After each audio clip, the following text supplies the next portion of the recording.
As an innovation, the modern paperclip has a peculiar history. Unlike most other tools, devices, or technologies, this ubiquitous device has no definitive origin or evolution. Its history has been muddied by its own triviality, becoming a part of common use seemingly out of nowhere. The story of the paperclip begins unsurprisingly with a little anecdote about the development of paper. Paper was first created in China during the 1st century AD. Initially made from cotton and linen, these fabric papers were expensive to produce and were generally reserved for permanent writing. Many of these written works were also sewn into bound volumes, much like a printed book. Because of paper's value, more trivial temporary writing was done on reusable clay or wax tablets. By the 19th century, the Industrial Revolution brought about the invention of wood pulping and industrial paper mills, making paper production inexpensive and widely available. Industrialization also resulted in a boom of commerce and literacy, triggering the advent of bureaucracy. The lifeblood of this offshoot of industrial organization were masses of loose sheets of paperwork. From this, a quintessential middle class profession was born: the clerk. As early as the mid 1700s, the clerk was the individual tasked with the creation, sorting, and processing of paperwork. A solution to the humdrum task of binding this paperwork together in a convenient, reusable manner would come from the very same industrialization that created this need in the first place. The first of these problem solving devices was the simple pin. In the first half of the 1800s, before mechanization fully took hold of the industrial era, the process for creating pins laid the groundwork for a key tenet of mass production: the division of labor. By dividing the processes of drawing, straightening, forming, and cutting iron into over a dozen individual tasks, each done by a dedicated laborer, pin production became over 1,000 times more efficient. Where a single man could barely create 30 pins in a single day, this early use of the assembly line would easily yield production rates of over 30,000 pins. By 1890, a box of 3,000 pins could be bought for as little as 40 cents. While iron pins were inexpensive, easy to use, and disposable, they had the obvious downside of leaving rust stains and holes in the papers they held together. Advancements in both metallurgy and mechanization would finally bring about the marvel of modern paper holding technology: the paperclip. The key to this shift from pins to clips occurred during the 1850s with the introduction of low-cost, industrially produced steel. These new steels had the perfect balance of strength and elasticity, forming a slew of new structural products such as rails, beams, pipes, and contextually most important of all, wire. Manufacturers began to draw, form, and manipulate steel wire into a huge range of products such as hooks, pins, hangers, springs, and clips. During the last few decades of the 19th century, thousands of patents were issued for almost every shape of formed steel wire that could be conceivably used as a commercial product. Among these early steel wire-based products were the first paperclips. The earliest known patent for a paperclip was awarded in the United States to Samuel B. Fay in 1867. Fay's design was originally intended for attaching tickets to fabric, though the practice of using it for binding papers together was established within his patent. Along with Fay's design, over 50 other patents for paperclips were issued over the next few decades.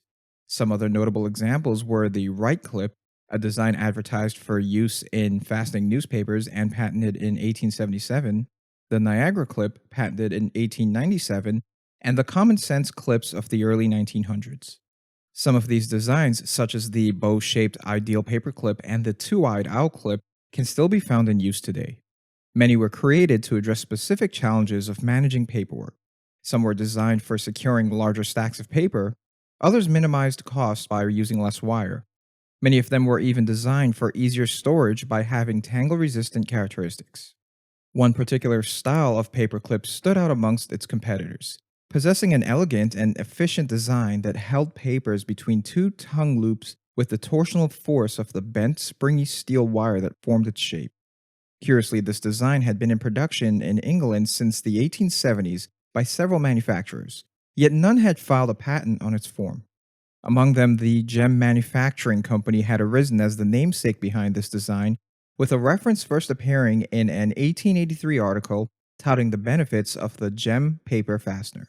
However, no illustrations existed of these early gem paperclips, making it unclear if they truly did invent the modern gem paperclip. It would not be until 1893 for the first definitive illustration of a modern gem paperclip to appear in a publication. Presented in an advertisement by the American company Cushman and Denison as a gem paperclip, the company would go on to register the trademark to the gem name in 1904. It's speculated that the gem name and design had been introduced in the United States during the spring of 1892.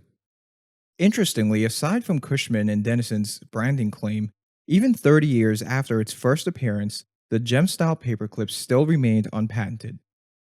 Even stranger, in 1899, a patent was granted to William Middlebrook of Waterbury, Connecticut, for a machine for making wire paperclips. Within the pages of his patent filing was a drawing clearly showing that the product produced was a gem-style paperclip. Despite this, the scope of the patent covered only the machine and not what it produced.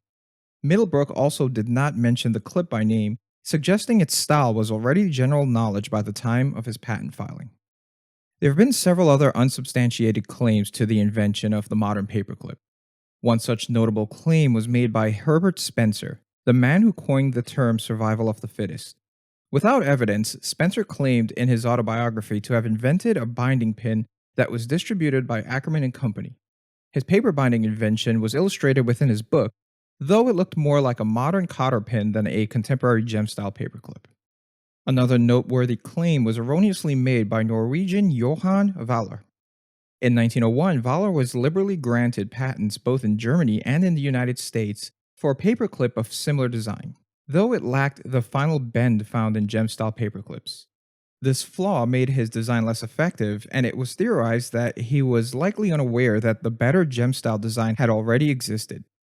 Valler's design was never manufactured or marketed due to the mass adoption of the superior gem-style clip.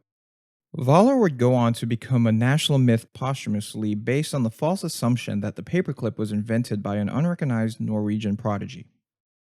The gem-style paperclip would remain mostly unchanged over the next 120 years.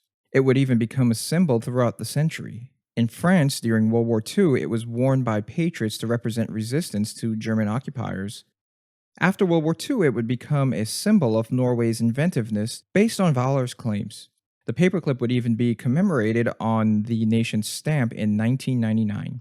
In the United States, the paperclip would even be distinguished on May 29th, National Paperclip Day. The paperclip also became a universal tool of sorts in technology, often being the tool of choice for emergency eject buttons in both CD and floppy disk drives, SIM card tray removal, and hidden device reset buttons. It has also become the universal symbol for an attachment in emails, as well as attaining anthropomorphic fame as the Microsoft Office Assistant Clippy. Attempts have been made to improve upon the design throughout the years. Some variants have been made of plastic, others have colorful textured coatings on the wire. Many manufacturers have even attempted to improve on the design by adding ripples for better grip. Still, the simple steel wire gem-style paperclip remains a staple of basic office supply needs even today. Its ease of use and effectiveness at gripping and storing papers without tangling or damaging them have made it one of the few inventions in human history that has proven to be difficult to improve upon.